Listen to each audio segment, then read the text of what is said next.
Number 2, ay yung tinatawag nating patience in our personalities. Ang bawat mag-asawa may kanya-kanyang personalities yan. Kaya kapag nagsama ang isang lalaki at isang babae, in the bondage of marriage, dalawang personality ang nagsasama. At napakahalaga yung pillar of patience.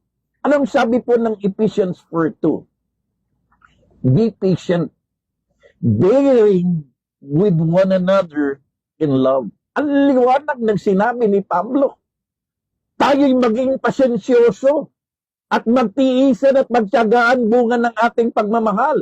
Ito yung tinatawag nating sacrificial patience. Na kung talagang mahal mo yung asawa, handa ka talagang magsakripisyo. Patience means forgiving even when it hurts. Sa lahat ng mga misis at mister, tapos lang yung honeymoon period, nararamdaman nyo na ba't nararanasan at naririnig na ba ninyo yung sakit at hirap ng buhay mag-asawa? Nararamdaman nyo na ba't nararanasan at narinig yung sakit na dinadaanan ng mga mag-aasawa? Pag sinabi po nating patient, it's forgiving even when it hurts.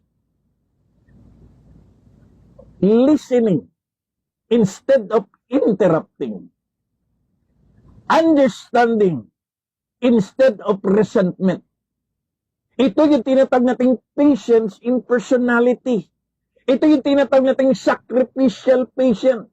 Dahil mahal mo ang iyong asawa, handa mo siyang patawarin kahit ikaw ay paulit-ulit na nasasaktan. Dahil mahal mo ang iyong asawa, matututo kang makinig at hindi mo siya i-interrupt kapag siya'y nagpapaliwanag, bagkus uunawain. Hindi ka maghihiganti, bagkus siya'y iluluhod mo sa panalangin. Kung paanong tayong lahat minahal ng Diyos, nung tinatawag nating steadfast kind of love, a long-suffering kind of love. Kahit araw-araw tayo nagkakamali, nagkakasala, pasaway, nasasaktan si Lord, yung pagmamahal niya sa atin ay punong-puno ng patience. So couples must practice sacrificial patience if we want to sustain a strong, godly, successful marriage.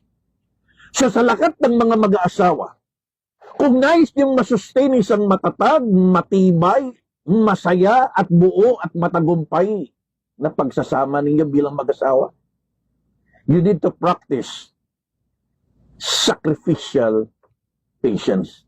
Take note, there is no success without sacrifice in marriage.